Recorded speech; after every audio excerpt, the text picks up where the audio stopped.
साथियों नमस्कार, मैं राजेश शर्मा और सेव इंडिया न्यूज के मंच पर आपका स्वागत है।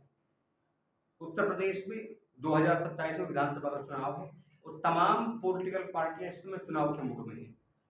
2024 का जब लोकसभा चुनाव हुआ तो उत्तर प्रदेश में जिस तरह पीडीए की तर्ज पर समाजवादी पार्टी और कांग्रेस पार्टी के गठबंधन ने मोर्चा बड़ा मोर्चा लिया, बड़ी जीत हासिल की और देश की तीसरे नंबर की पार्टी समाजवादी पार्टी बनी।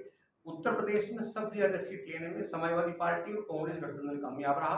अब चूंकि 2027 का चुनाव है, जो नारा 2024 में दिया था संविधान बचाओ और पीडीए का नारा, पीडीए के नारे पे समाजवादी पार्टी ने अगर मैं पश्चिम उत्तर प्रदेश की बात करूं तो पश्चिम उत्तर प्रदेश में जो पदाधिकारी बनाए गए हैं वो सभी पीडीए की तर्ज पर हैं।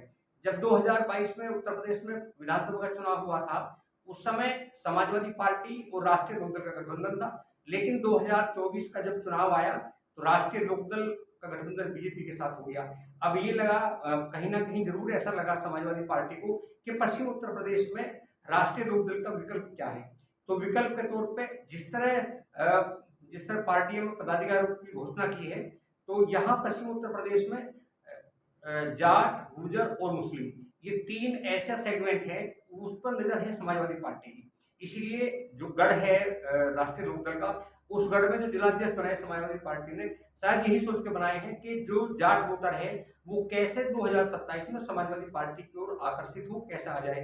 तो अभी चूंकि शामली और बागपत में जो जिलाध्यक्ष बनाए गए हैं, खास करके जो गढ़ है जो वेस्ट यूपी में जो गढ़ है रालोद के गढ़ में सेंधमारी करते हुए बागपत से मनोज चौधरी को जिलाध्यक्ष बनाया और अगर मैं शामली की बात करूं तो शामली में भी सुरेंद्र सिंह ताना को जिलाध्यक्ष बनाया गया है।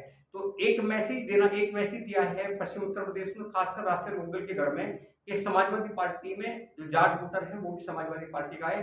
अब मैं एक एक करके कुछ जो पश्चिम उत्तर प्रदेश के जिले हैं मैं वहां उनकी बात करता हूँ कि पश्चिम उत्तर प्रदेश में जो जिले हैं उन जिलों में कौन कौन है और किस पर समाजवादी पार्टी दांव खेल रही है। 2027 के चुनाव को देखते हुए शायद समाजवादी पार्टी ने इसीलिए इन जिलों में जो जिलाध्यक्ष बनाए हैं, महानगर अध्यक्ष बनाए हैं, पीडीए का खास ध्यान रखा है। उन्हें लगता है कि जो पीडीए का कॉन्सेप्ट है वेस्ट यूपी में, यहाँ गुर्जर, जाट और मुस्लिम, अगर ये समीकरण समाजवादी पार्टी की तरफ जाता है तो 2027 में पश्चिम में समाजवादी पार्टी को बहुत लाभ मिल सकता है, ऐसा कुछ लोगों का मानना है। मैं अगर बात करूं गौतम बुद्ध नगर, अगर मैं गाजियाबाद की बात करूं तो गाजियाबाद में जिलाध्यक्ष के पद पर यहाँ फैसल हुसैन को तैनात किया गया है। जो जिलाध्यक्ष बनाए गए थे वो फैसल हुसैन बनाए गए, जबकि जो महानगर है वहाँ योगेंद्र यादव को महानगर अध्यक्ष बनाया। अब अगर मैं बुलंदशहर की बात करूं तो बुलंदशहर में यहाँ जो जिलाध्यक्ष है वो मद्दू वली यहाँ जिलाध्यक्ष है।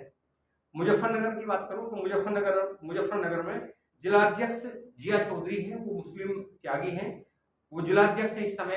हालांकि जिलाध्यक्ष की नियुक्ति को काफी दिन हो गए लेकिन अभी वर्तमान में जिलाध्यक्ष है। और यहाँ जो नगर के जिलाध्यक्ष वो पुष्पेंद्र बोबी त्यागी हैं जो नगर के महाध्यक्ष है। बागपत में अभी मनोज चौधरी है, उन्हें अभी जिलाध्यक्ष बनाया समाजवादी पार्टी का। जबकि अगर मैं गौतम बुद्ध नगर की बात करूँ तो वहाँ सुधीर भाटी वहाँ जिलाध्यक्ष है और आश्रय गुप्ता वहाँ नगर अध्यक्ष है। हापुड़ की बात करें तो यहाँ जिलाध्यक्ष आनंद गुजर को बनाया गया था। अगर सहारनपुर की बात करें तो सहारनपुर में अब्दुल वाहिद जिलाध्यक्ष है और महानगर के अध्यक्ष पर नवाब अंसारी को तैनात किया गया। जबकि अगर मेरठ की बात करें तो मेरठ में जिलाध्यक्ष के पद पर करमवीर भूमि को जिलाध्यक्ष बनाया गया, अभी जल्दी में तैनाती हुई थी। और महानगर के पद पर यहाँ आदिल चौधरी को महानगर अध्यक्ष, वो लंबे समय से शहर में महानगर अध्यक्ष है।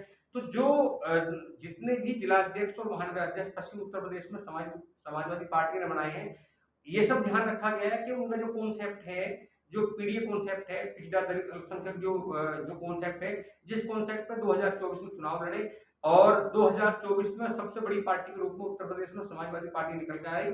समाजवादी पार्टी और कांग्रेस का गठबंधन हुआ।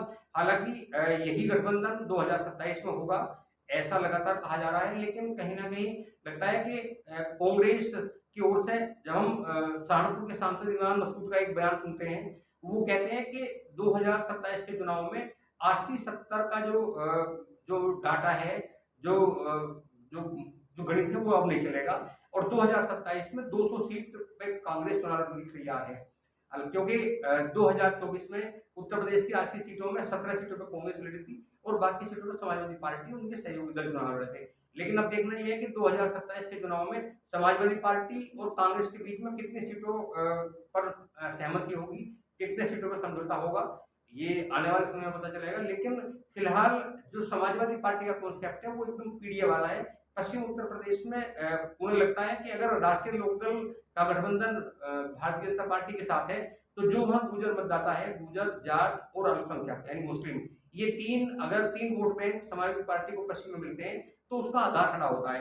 अभी आने वाला समय बताएगा कि पश्चिम उत्तर प्रदेश में कितनी तादाद में जाट, गुर्जर और मुस्लिम, चूंकि ये विधानसभा का चुनाव है और विधानसभा के चुनाव जब हम बात करते हैं तो यहाँ समाजवादी और कांग्रेस गठबंधन के अलावा बहुजन समाज पार्टी यहाँ चुनाव लड़ेगी। आजाद समाज पार्टी के मुखिया चंद्रशेखर यहाँ पूरी हिम्मत के साथ में लगे हुए, वो भी चुनाव मैदान में उतारेंगे।